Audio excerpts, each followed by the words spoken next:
Hello yours, welcome to care life style channel. இன்றைக்கி நம்மளுடைய சேனலில் ஒரு சூப்பரான பியூட்டி டிப்ஸ் தான் பார்க்க போகிறோம். ஹோம் மேடில் தான் இன்றைக்கி உங்களுக்கு நான் செஞ்சு காட்ட போகிறோம். ஸோ நீங்கள் எல்லோரும் கேட்டிருந்த ஒரு டிப்ஸ் தான் இது. எஃபெக்டிவான ரெமெடி கொண்டு வந்திருக்கேன். ஃபர்ஸ்ட் 5 மினிட்ஸ் வந்து நம்ம இந்த ரெமெடிக்கான ஒரு விஷுவல் நம்ம வீடியோ பார்க்கலாம். லாஸ்ட் 5 மினிட்ஸ் உங்களுக்கான ஒரு வீடியோ மிஸ் பண்ணாமல் பாருங்கள். இது எனக்கு உங்களுக்கு வருங்கால இருக்கக்கூடிய ஜென்ரேஷனுக்கு எல்லாருக்குமே ஒரு பயனுள்ள ஒரு தகவலாக இருக்கும். ஒரு சூப்பரான ஒரு இன்ஃபர்மேஷன் அவங்ககிட்ட ஷேர் பண்ண போகிறேன். ஃபஸ்ட்டு நம்ம வந்துட்டு இந்த வீடியோ என்ன, இந்த பியூட்டி டிப்ஸ் என்ன என்பதை பார்க்கலாம். லாஸ்ட்டு 5 மினிட்ஸ் நம்ம கண்டிப்பாக ஸ்கிப் பண்ணாமல் இந்த வீடியோ பாருங்கள். உங்களுக்கு தேவையான ஒரு முக்கியமான இன்ஃபர்மேஷன் இதில் காத்துட்ருக்கு. வாங்க வியூவர்ஸ், இன்றைக்கி என்ன பியூட்டி டிப்ஸ் பார்க்குறோம் என்பதை ஃபஸ்ட்டு பார்த்துக்கலாம். இன்றைக்கி நம்மளுடைய ஹோம் ரெமெடியில் என்ன பார்க்க போகிறோன்னா, நம்ம முகத்தில் இருக்கக்கூடிய கரும்புள்ளிகளை, பிக்மெண்டேஷன், அங்கங்கே இருக்கக்கூடிய கருந்திட்டுக்களை, வெயிலில் போயிட்டு வந்தால் சில பேர் பார்த்தீங்கன்னா கன்னத்தில் மட்டும் கருப்பாக இருக்கும், கண்ணை சுற்றி மட்டும் கருப்பாக இருக்கும், நெற்றி பகுதியில் கருப்பாக இருக்கும். ஸோ இந்த மாதிரி ஃபேஸில் இருக்கக்கூடிய கருமைகளை ரிமூவ் பண்ணக்கூடிய ஹோம் ரெமெடி தான் பார்க்க போகிறோம். பிம்பிள்ஸ்னால் வரக்கூடிய அந்த டார்க் மார்க்ஸ் இருந்தாலுமே அதுவும் இப்போ நான் சொல்லக்கூடிய இந்த ஹோம் ரெமெடியில் 100% கம்ப்ளீட்டாக ரிமூவ் ஆகிடும். ஏன்னா நம்ம என்ன தான் வந்துட்டு ஃபேஸை பார்த்து கேர் பண்ணாலும் இந்த பிம்பிள்ஸ், இந்த மார்க் அது போகவே மாட்டுது. மேம் அது எப்படியாவது சரி பண்ணுறதுக்கு வழி சொல்லுங்கன்னு சொல்லி நிறைய பேர் ஃபோனில் கேட்குறீங்க. ஸோ அதுக்கான ப்ராடக்ட்டும் நம்ம கிட்ட இருக்குது. ஃபஸ்ட்டு நான் ஹோம் ரெமெடி சொல்லிக்கிறேன். அதுக்கப்புறம் எங்ககிட்ட இருக்கிற ப்ராடக்ட்டில் எது யூஸ் பண்ணால் இந்த மார்க்ஸ் எல்லாம் ரிமூவ் பண்ணலாம் என்பதையும் நான் உங்களுக்கு சொல்கிறேன். ஏன்னா அந்த டவுட்டும் உங்களுக்கு எல்லாருக்கும் இருக்குது. எல்லாராலையும் ப்ராடக்ட் வாங்க முடியாது இல்லைங்களா? ஸோ அவங்களுக்காக ஹோம் ரெமெடி ஃபஸ்ட்டு நான் சொல்லிக்கிறேன்.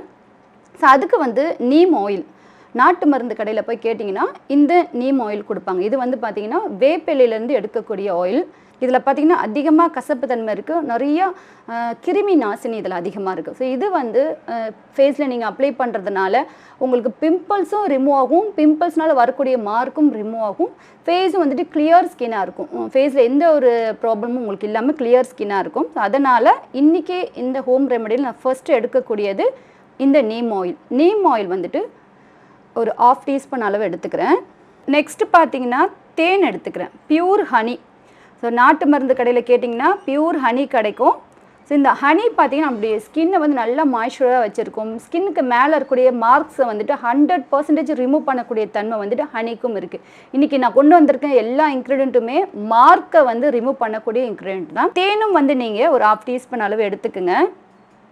நெக்ஸ்ட்டு பார்த்தீங்கன்னா நல்லெண்ணெய் வந்து நம்மளுடைய உடம்புக்கு ரொம்ப நல்லதுங்க. நிறைய பேருக்கு அது தெரியறது கிடையாது. ஸோ நல்லெண்ணெய் இன்டேக் எடுத்துக்கிட்டாலும் நல்லது, ஃபேஸ்க்கு மேலே நீங்கள் அப்ளை பண்ணாலும் நல்லது. மார்க்கை வந்துட்டு ரிமூவ் பண்ணி ஸ்கின்னை நல்லா க்ளோவாக, ஹெல்த்தியாக, கிளியர் ஸ்கின்னாக இருக்கிறதுக்கு நல்லெண்ணெய் வந்துட்டு ஹெல்ப் பண்ணும். தினமும் மார்னிங் எம்டி ஸ்டொமக்கில் ஒரு 1/2 கிளாஸ் இல்லைனா 1 டீஸ்பூன் அளவாது, 1/2 கிளாஸ்னால் பெரிய கிளாஸ் கிடையாது, குட்டி கிளாஸில் சொல்கிறேன். இல்லை நீங்கள் 1 டீஸ்பூன் அளவு தினமும் மார்னிங் நீங்கள் நல்லெண்ணெய் குடிச்சிட்டு வந்தீங்கன்னா உங்கள் ஸ்கின் ரொம்ப பிரகாசமாக இருக்கும், ரொம்ப அழகாக இருக்கும், இளமையாக இருக்கும், நல்லா க்ளோவாக இருக்கும். தினமும் நல்லெண்ணெய் இன்டேக் எடுத்துக்குங்க, ரொம்ப நல்லது. இது வந்து நான் ஃபேஸ்க்கு இப்போ வந்துட்டு ஒரு 1/2 டீஸ்பூன் அளவு எடுத்துக்கிறேன். ஏன்னா ஸ்கின்க்கு மேலே இருக்கக்கூடிய கருந்திட்டுக்களை, மார்க்கு ரிமூவ் பண்ணக்கூடிய தன்மை இந்த நல்லெண்ணெய்க்கு இருக்குது. அது நான் ஒரு 1/2 டீஸ்பூன் அளவு எடுத்துக்கிறேன். நெக்ஸ்ட்டு கேப்சூல் ஒன்று எடுத்துக்கலாம். கேப்சூலும் வந்து ஸ்கின்னுக்கு ரொம்ப நல்லது. ஆல் ஸ்கின் டைப்பும் இந்த கேப்சூல் வந்து யூஸ் பண்ணிக்கலாம். ஸோ ஃபேஸில் இருக்கக்கூடிய மார்க்கு, அன்இவன் ஸ்கின் டோனெல்லாம் ரிமூவ் பண்ணி ஸ்கின்னு நல்ல ஒரு ஹெல்த்தியாக, க்ளோவாக, பிரைட்டாக இருக்கிறதுக்கு வந்து கேப்சூல் வந்து ஹெல்ப் பண்ணும். மெடிக்கலில் வந்து கிடைக்கும், வாங்கிக்கோங்க. இன்றைக்கி நான் சொல்லக்கூடிய இன்க்ரீடியன்ஸில் ஒன்று கூட நீங்கள் ஸ்கிப் பண்ணக்கூடாது, எல்லாமே யூஸ் பண்ணுங்கள். இது எல்லாமே அவைலபிளாக இருக்கக்கூடிய விஷயம்தான். நம்ம வீட்லேயே இருக்கும், இல்லை பக்கத்தில் இருக்கக்கூடிய நாட்டு மருந்து கடையிலே கிடைக்கும். இது எல்லாம் நல்லா மிக்ஸ் பண்ணிக்கோங்க. மிக்ஸ் பண்ணிவிட்டு ஸோ நைட்டு தூங்கும் போது, இது day to night any time வேணால் நீங்கள் போட்டுக்கலாம். முக்கியமாக நைட்டு தூங்கும் போதும் நீங்கள் இதை வந்து ஃபேஸில் அப்ளை பண்ணுங்கள். எங்கெல்லாம் மார்க் இருக்கோ அங்கே அப்ளை பண்ணலாம். இல்லை ஓவராலாக ஃபேஸ் ஃபுல்லாகவும் நீங்கள் வந்துட்டு அப்ளை பண்ணிவிட்டு தூங்கிட்டு மார்னிங் வாஷ் பண்ணலாம்.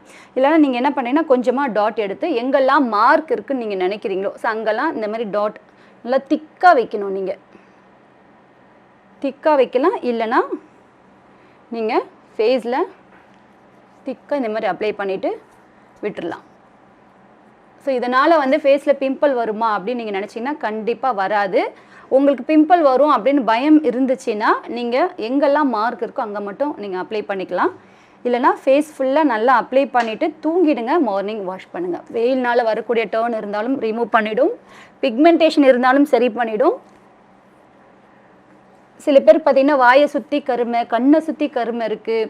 ஸோ வாய் கார்னரில், நோஸ் கார்னரில், ஃபோர்ஹெட்லலாம் கருமை அதிகமாக இருக்குது, கழுத்தை சுற்றி கருமை இருக்குது. இந்த மாதிரி ஃபீல் பண்ணாலும் நீங்கள் வந்துட்டு இந்த ஆயிலை நீங்கள் வந்துட்டு அப்ளை பண்ணி ஒரு மசாஜ் கொடுத்துட்டு தூங்கிட்டு மார்னிங் வாஷ் பண்ணிங்கன்னா சரியாயிடும். ஸோ ஃபேஸ் ஃபுல்லாக நல்லா அப்ளை பண்ணிவிட்டு தூங்கிடுங்க. மார்னிங் வாஷ் பண்ணிக்கோங்க. அப்படி இல்லைனா எங்கெல்லாம் கருமை இருக்கோ அங்கே மட்டும் அப்ளை பண்ணிவிட்டு மார்னிங் வாஷ் பண்ணுங்கள். கண்டிப்பாக சூப்பர் ரிசல்ட் இருக்கும்.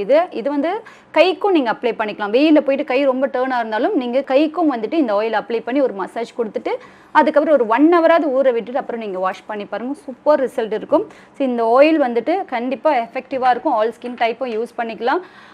ஃபேஸ் நல்லா பிரைட்டாக கலராக க்ளோவாக இருந்துட்டு அங்கங்கே கரும்புள்ளிகளோ இந்த மாதிரி பிக்மெண்டேஷனோ அன்ஈவன் ஸ்கின் டோனாக இருந்தால் நல்லா இருக்குமா சொல்லுங்கள். அதுக்கான ஒரு சூப்பரான ரெமெடி தான் இது. செகண்ட் ஸ்டெப் என்ன நம்ம பார்க்க போகிறோம்னா ஃபேஸ் வாஷ். நம்ம வந்துட்டு ஒரு ஃபேஸ் வாஷ் பண்ணுறதுலேயே வந்துட்டு நிறையா ஒரு பெனிஃபிட் இருக்குது. அது நிறைய பேருக்கு தெரியுது கிடையாது. சும்மா முகம் கழுவுறது தானே, ஒரு சோப் போட்டு கழுவுனா போதாதா அப்படின்னு யோசிக்கிறீங்க. அப்படி கிடையாது. ஃபேஸ் வாஷ் பண்ணுறதும் நல்ல ஒரு வர்த்தான பொருள் வச்சு ஃபேஸ் வாஷ் பண்ணிங்கன்னா அதுக்கான ஒரு பெனிஃபிட் நம்மளுடைய ஸ்கின்னுக்கு கிடைக்கும். ஸோ அதுக்கு நான் எடுத்துருக்கக்கூடிய ஒரு வர்த்தான பொருள் என்னென்னு பார்த்தீங்கன்னா கடலை மாவு. கடலை மாவு காலங்காலமாக யூஸ் பண்ணக்கூடிய ஒரு நேச்சுரல் ப்ளீச்சிங் தன்மை இருக்கக்கூடிய ஒரு இன்க்ரிடியன்ட். ஸோ இது வந்து நான் ஒரு 2 டீஸ்பூன் அளவு எடுத்துக்கிறேன். அப்புறம் பாசிப்பயிறு, பச்சை பயிர்னு சொல்லுவேன் இல்லைங்களா, அந்த பச்சை பயிறு மாவு ஒரு டீஸ்பூன் அளவு எடுத்துக்கிறேன். ஃபைனலாக நீம் பவுடர் ஒரு 1/2 டீஸ்பூன் அளவு நீம் பவுடர் எடுத்துக்கிறேன்.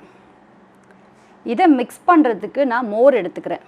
இந்த பேஸ்ட்டை வச்சு நீங்கள் தினமும் ஃபேஸ் வாஷ் பண்ணிங்கன்னா உங்களுக்கு வந்து ஃபேஸில் கரும்புள்ளியும் இருக்காது, கருந்திட்டுக்களும் இருக்காது. உங்களுடைய ஸ்கின் ரொம்ப கிளியர் ஸ்கின்னாக இளமையான ஒரு ஜொலிப்பு உங்களுடைய ஸ்கின்னுக்கு கொடுக்கும். ஹோம்மேட்லேயே வந்து எவ்வளோ விஷயங்கள் இருக்குது பாருங்கள். நம்ம தான் வந்துட்டு இது தெரியாமல் வந்து ஓடிட்டுருக்கோம். இதை வச்சு நீங்கள் வந்துட்டு ஃபேஸ் வாஷ் பண்ணுங்கள்.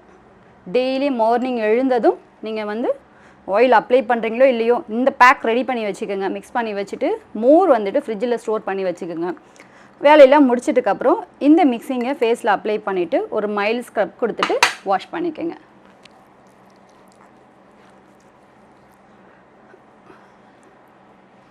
இந்த பேக் பார்த்தீங்கன்னா உங்களுக்கு பிம்பிள்ஸையும் ரிமூவ் பண்ணும், மார்க்ஸையும் ரிமூவ் பண்ணும், அன்ஈவன் ஸ்கின் டோனையும் ரிமூவ் பண்ணும். நல்ல இன்ஸ்டண்ட்டாக ஒரு பிரைட் லுக் உங்களுக்கு கொடுக்கும். ஸ்க்ரப் பண்ணிவிட்டு ஒரு 5 மினிட்ஸ் கழித்து ஃபேஸ் வாஷ் பண்ணிக்கோங்க. ஃபைனலாக நம்ம பார்க்கக்கூடியது என்னென்னு பார்த்தீங்கன்னா மோர்னால் வேறு எதுவும் கிடையாதுங்க. நம்ம ரெகுலராக நம்ம இன்டேக் எடுத்துப்போம் இல்லைங்களா, ஸோ அந்த மோர் தான். தயிரில் வந்துட்டு வாட்டர் சேர்த்து நல்லா பிளெண்ட் பண்ணிக்கோங்க. பிளெண்ட் பண்ணிவிட்டு அந்த மோராக வந்துட்டு ரெடி பண்ணி இதை வந்து ஒரு ஸ்ப்ரே பாட்டிலில் நீங்கள் ஸ்டோர் பண்ணி வச்சுக்கோங்க. ஸோ இந்த மோர் வந்து ரெடி பண்ணும்போது ஒரு கிளாஸ் இன்டேக் குடிச்சிடுங்க உடம்புக்காக. அதுக்கப்புறம் மிச்சம் இருக்கிற மோரை வந்துட்டு ஃபேஸ்க்கு மேலே ஸ்ப்ரே பண்ணுறதுக்கு ரெடி பண்ணி வச்சுக்கோங்க. இது வந்து டெய்லியும் நீங்கள் வந்து ஸ்ப்ரே பண்ணணும் ஃபேஸில். இது பிளாக் மார்க் இருக்கிறவங்க, பிக்மெண்டேஷன் இருக்கிறவங்க மட்டும்தான் இந்த மோர் வந்து ஸ்ப்ரே பண்ணணுமாலாம் கிடையாது. ஆல் ஸ்கின் டைப், எந்த ஸ்கின்ல உங்களுக்கு எந்த ப்ராப்ளம் இல்லைனாலும் பரவாயில்ல, இந்த மோர் வந்து நீங்கள் ஃபேஸில் ஸ்ப்ரே பண்ணிக்கலாம். ஆல் ஸ்கின் டைப்பும் இதை வந்துட்டு ஸ்ப்ரே பண்ணிக்கலாம், யூஸ் பண்ணிக்கலாம். பிம்பிள் ஸ்கின் இருக்கிறவங்க கூட தாராளமாக ஸ்ப்ரே பண்ணிக்கலாம். இது ஸ்கின்னுக்கு வந்து என்ன வேலை செய்யும்னு கேட்டிங்கன்னா எல்லா வேலையும் செய்யுங்க. உங்கள் ஃபேஸ் வந்துட்டு க்ளோவாக ஆக்கணும்னு நினச்சிங்கன்னா க்ளோ ஆக்கும். ஃபேஸில் கூட பிக்மெண்டேஷன் ரிமூவ் பண்ணணும்னு நினச்சிங்கன்னா ரிமூவ் பண்ணும். மார்க்ஸ், டார்க் மார்க்கை ரிமூவ் பண்ணணும்னு நினச்சிங்கன்னா ரிமூவ் பண்ணும். பிரைட்னிங் கொடுக்கும்னு நினச்சிங்கன்னா பிரைட்னிங் கொடுக்கும். இதில் நிறைய பெனிஃபிட் இருக்குது. டெய்லி வந்து நீங்கள் டே டு நைட் ஒரு நாளைக்கு உங்களுக்கு எவ்வளோ டைம் கிடைக்குதோ ஒரு 4-5 டைம்ஸ் வந்துட்டு இதை வந்துட்டு ஃபேஸில் ஸ்ப்ரே பண்ணிக்கோங்க. ஜஸ்ட்டு ஸ்ப்ரே பண்ணால் போதும்.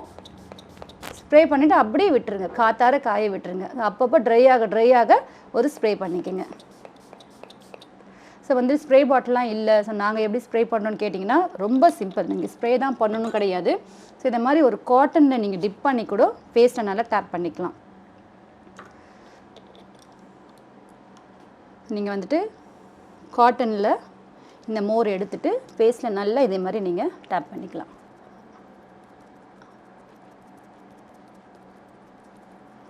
போட்டுட்டு அப்படியே காய விட்டுருங்க. அதுக்கப்புறம் மறுபடியும் நல்லா அந்த காட்டன் மூலமாக ஃபேஸில் நீங்கள் அப்ளை பண்ணிக்கலாம். ஸோ எப்படினாலும் பண்ணிக்கலாம். ஃபேஸில் நீங்கள் அப்ளை பண்ணால் போதும்.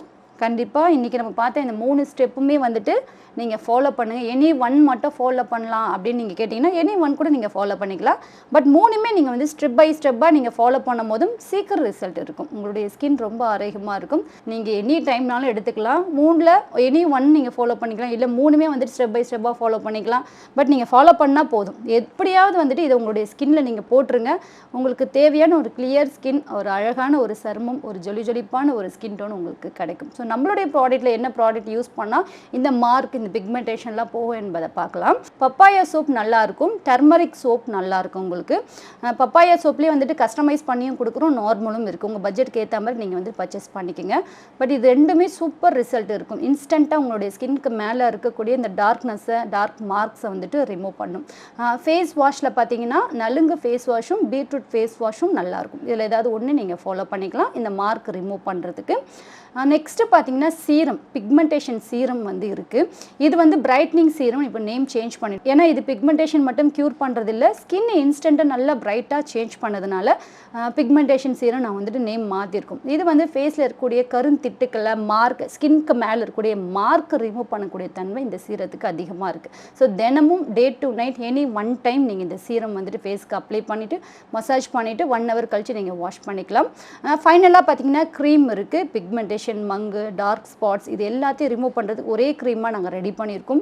இதை நைட்டு தான் நீங்கள் யூஸ் பண்ணணும், டே டைம் யூஸ் பண்ணக்கூடாது, வெயில் படக்கூடாது, ஹீட் ஆகக்கூடாது. ஸோ நைட்னா நம்ம தூங்கக்கூடிய நேரத்தில் நீங்கள் ஃபேஸ் வாஷ் பண்ணிவிட்டு, அதாவது நான் சொல்லக்கூடிய இந்த சோப்பில் எனி ஒன் சோப்பில் பப்பாயாவோ இல்லை டர்மரிக் சோப்போ இல்லை நலுங்கு சோப்பு கூட போடலாம், நல்லாயிருக்கும். இதில் வந்துட்டு ஃபேஸ் வாஷ் பண்ணிவிட்டு ஸோ இந்த மங்கு க்ரீமை எடுத்து நீங்கள் வந்துட்டு எங்கெல்லாம் மார்க் இருக்கோ அங்கே நீங்கள் டாட்டாக வச்சுட்டு மார்னிங் வாஷ் பண்ணிங்கன்னா கண்டிப்பாக சூப்பர் ரிசல்ட் இருக்கும். ப்ராடக்ட் வாங்க முடியாதவங்க இன்றைக்கி நான் சொல்லக்கூடிய இந்த ஹோம்மேட் ட்ரை பண்ணுங்கள். ஹோம்மேட் ட்ரை பண்ண முடியல, டைம் இல்லாதவங்க நம்மளுடைய ப்ராடக்ட் வாங்கி யூஸ் பண்ணுங்கள். கண்டிப்பாக ரெண்டுமே உங்களுக்கு ரிசல்ட் இருக்கும். இது நமக்கான ஒரு 5 minutes. இதில் நம்ம வந்து என்ன செய்தியை நம்ம வந்துட்டு பரிமாறிக்க போகிறோன்னா, துரோகம், ஏமாற்றம், இதனால் வரக்கூடிய வலி தாங்கவே முடியல, ரொம்ப கஷ்டமாக இருக்குது அப்படின்னு ஃபீல் பண்ணக்கூடிய உங்களுக்கு வலிக்க தான் செய்யும். ஏன்னா வந்து நம்ம எதனாலும் நம்மளால தாங்கிக்க முடியும், எதனாலும் நம்ம ஏற்றுக்கொள்ள முடியும், எவ்வளோ வழினாலும் நம்ம கடந்து வந்துடும். ஆனால் இந்த துரோகம், நம்ம ஒருத்தவங்களை முழுமையாக நம்புகிறோம், அவங்க நமக்கு வந்துட்டு ஒரு துரோகம் செஞ்சுட்டாங்க, நம்மளை ஏமாற்றிட்டாங்கன்னு தெரிஞ்சிச்சுன்னா நம்மளால் தாங்க முடியாது தான். ஆனால் தாங்கி தான் ஆகணும் அந்த வழிகளை. ஏன்னா நீங்கள் உங்கள் மேலே வைக்காத ஒரு நம்பிக்கையை அவங்க மேலே வைக்கிறீங்க, மற்றவங்க மேலே வைக்கிறீங்க. என்னதான் இருந்தாலும் அவங்களும் மனிதர்கள் தான். மனிதருக்கு, எல்லா மனிதருக்குமே மறுமுகம் இருக்கும். யார் மேலேயுமே முழு நம்பிக்கை வைக்காதீங்க. நீங்கள் ஸ்ட்ராங்காங்க, அந்த நம்பிக்கை உங்கள் மேலே வைங்க. ஏன் உங்கள் மேலே உங்களுக்கு நம்பிக்கை வர மாட்டுது? எனக்கு எதுவுமே தெரியாது, எனக்கு எதுவுமே வராது, நான் எது செஞ்சாலும் அது வந்துட்டு உருப்படாது, அது விளங்காது, ஸோ நான் வந்து சரியில்லை அப்படின்னு உங்களே நீங்கள் தாழ்த்திக்கிட்டு மற்றவங்க மேலே அந்த நம்பிக்கை வைக்கிறத நீங்கள் குறைச்சிட்டு அந்த நம்பிக்கை உங்கள் மேலே வச்சு பாருங்கள். என்னால் முடியும், என்னால் செய்ய முடியும், நான் தெரிஞ்சுப்பேன், நான் செய்வேன், என்னால் இதெல்லாமே வந்துட்டு கடந்து போக முடியும், இதெல்லாமே என்னாலையும் சாத்தியப்படுத்த முடியும்னு அந்த நம்பிக்கை உங்கள் மேலே, முழு நம்பிக்கை உங்கள் மேலே வச்சிங்கன்னா கண்டிப்பாக உங்களால் தனித்து நின்று எந்த ஒரு செயலையும், எந்த ஒரு வேலையும், எந்த ஒரு விஷயத்தையும் செஞ்சு முடிக்க முடியும், அதுவும் சக்ஸஸ்ஃபுல்லாக. ஆனால் அதுக்கு முன்னாடி நீங்கள் ஸ்ட்ராங்காக இருக்கணும், முழு நம்பிக்கையை உங்கள் மேலே வைக்கணும். எந்த ஒரு பறவை தனியாக பறக்குதோ அந்த பறவையோடைய சிறகுகள் தான் ஸ்ட்ராங்காக இருக்கும், கழுகு மாதிரி. ஒரு பாட்டி வந்து அவங்க வீட்டில் நிறைய தோட்டம் இருக்குமா. ஸோ அந்த தோட்டத்தில் வந்துட்டு மரத்தில் வந்துட்டு காகத்தோட கூடு இருந்துச்சான். அந்த கூட்டில் வந்து நிறைய முட்டை இருந்தது, அதில் கழுகோட முட்டையும் ஒன்று இருந்துச்சான். முட்டையும் பொறிஞ்சி காக்காவும் கழுகும் ஒன்றாவே வளர்ந்தது. ஒரு டைமுக்கு மேலே அது பறக்க ஆரம்பிச்சிருச்சு இந்த காக்காவும் கழுகும். ஸோ அதே மரத்தில் வந்துட்டு பாம்பும் இருந்தது, குட்டி பாம்பும் இருந்தது. ஸோ அதுக்கும் வந்து அந்த பாட்டி வந்துட்டு பால் கொடுத்து அதையும் வளர்த்துட்டு இருந்தாங்க. இந்த காகத்துக்கும் வந்துட்டு தேவையான அந்த நெல்லெல்லாம் போட்டு வளர்த்துட்டு இருந்தாங்க, அந்த காகத்தையும் கழுகையும். அதாவது ஒரு மரத்தில் வந்துட்டு காகத்தோட முட்டையும் இருக்குது, கழுகோட முட்டையும் இருக்குது, அதே மரத்தில் குட்டி பாம்பும் இருக்குது. காகமும் கழுகும் ஒரு ஸ்டேஜுக்கு மேலே பறக்க ஆரம்பிச்சிருது. காகம் வந்து குறிப்பிட்ட இடத்துல மட்டும் பறக்குது, இந்த கழுகு மட்டும் ரொம்ப லாங்காக பறக்குது. ஸோ அதை பார்த்துட்டு அந்த பாட்டியோட ஒரு குழந்தை வந்து கேட்குது. ஸோ இது எல்லாமே ஒன்றா தான் வளர்ந்ததுங்க. பட் இந்த கழுகு மட்டும் எப்படி அவ்வளோ உயரத்தில் பறக்குது, ரொம்ப தைரியமாக போகுது, பயமே இல்லையா அதுக்கு, அவ்வளோ உயரமாக பறக்குது. இந்த காகம் மட்டும் இந்த மரத்தை மட்டும் சுற்றி சுற்றி பறந்துட்டுருக்கே அப்படின்னு சொல்லி அந்த பாட்டிக்கிட்ட அந்த பேரன் கேட்டானா. அதுக்கு அந்த பாட்டி சொல்லிச்சான், என்னதான் காகத்தோட வளர்ந்தாலுமே கழுகோட தனித்துவம் வேறு, அதோட தனித்திறமை வேறு, அதோடைய குணங்கள் வேறு. நார்மல் ஒரு பறவை கழுகு அதுவே அவ்வளோ ஸ்ட்ராங்காக இருக்கும் போதும் அதை வேட்டையாடுற மனிதர்கள் நாம ஏன் ஸ்ட்ராங்காக இருக்கக்கூடாது? அதுக்கு இருக்கிற ஒரு தைரியம், ஒரு துணிச்சல் ஏன் நமக்கு இருக்கக்கூடாது? எப்போ பார்த்தாலும் இன்னொரு ஷேடோ நம்ம எதிர்பார்த்துட்டே இருக்குமே, இன்னொருத்தரோட துணையை எதிர்பார்த்துட்டே இருக்குமே. எதுக்கு? ஒரு பறவைக்கு இருக்கக்கூடிய ஒரு நம்பிக்கை, ஒரு தைரியம் ஒரு மனிதருக்கு ஏன் இல்லை? இதுதான் கொஸ்டின். என்னைக்கு நீங்கள் உங்களை நம்புறீங்களோ, என்னைக்கு நீங்கள் ஸ்ட்ராங்காக இருக்கிறீங்களோ, அன்னைக்கு தான் நமக்கான ஒரு ஸ்பேஸ் கிடைக்கும். நம்மளை யாராலையும் ஏமாற்ற முடியாது, நமக்கு யாராலையும் துரோகம் பண்ண முடியாது. ஏன்னா வந்து நம்ம அவ்வளோ ஸ்ட்ராங்காக இருந்தால் நம்ம கிட்ட நெருங்கிறதுக்கே பயப்படுவாங்க. ஸோ நீங்கள் ஸ்ட்ராங்காக இருங்க. ஏன்னா தான் அந்த பாட்டி வந்து பால் ஊற்றி அந்த பாம்பை வளர்த்தாலும் அது வந்துட்டு விஷத்தை தான் கக்கும். ஸோ நீங்கள் வந்துட்டு காகமாக இருக்கிறீங்களா, பாம்பாக இருக்கிறீங்களா, கழுகாக இருக்கிறீங்களான்னு முடிவு பண்ணிக்கோங்க. இது வந்து உங்களுக்கு மட்டும் கிடையாது, உங்கள் பசங்களுக்கும் சொல்லி வளங்க. நீ வந்து இன்றைக்கி நான் சொல்லக்கூடிய இந்த வார்த்தையை வந்து நீங்களும் உங்களோட மனசில் பதிய வச்சுக்கோங்க. உங்கள் பசங்களுடைய புத்தியிலையும் பதிய வைங்க. எல்லாரோடையும் சேர்ந்து இரு. பசங்கிட்ட சொல்லுங்கள், நீங்களும் பதிய வச்சுக்கோங்க. எல்லோரிடமும் சேர்ந்து இரு, ஆனால் யாரையும் சார்ந்து இருக்காதே. இவ்வளோதான், ரொம்ப சிம்பிள். பட் இதோட பவர், இந்த வார்த்தையோட பவர் ரொம்ப பெருசு. Be strong. வாய்ப்புகளை உருவாக்கவும் தெரியணும், அதே வாய்ப்பை நம்ம கையை விட்டு நழுவிச்சுன்னா அதை இறுக்கி பிடிக்கவும் தெரியணும். தேங்க்ஸ் ஃபார் வாட்சிங். இதேமாரி வேறு ஒரு சூப்பரான பியூட்டி டிப்ஸில் உங்களை மீட் பண்ணுறேன். மறக்காம நம்மளோட சேனல் சப்ஸ்கிரைப் பண்ணிக்கோங்க. வீடியோ பிடிச்சா லைக், ஷேர் பண்ணுங்கள். Signing off Amina.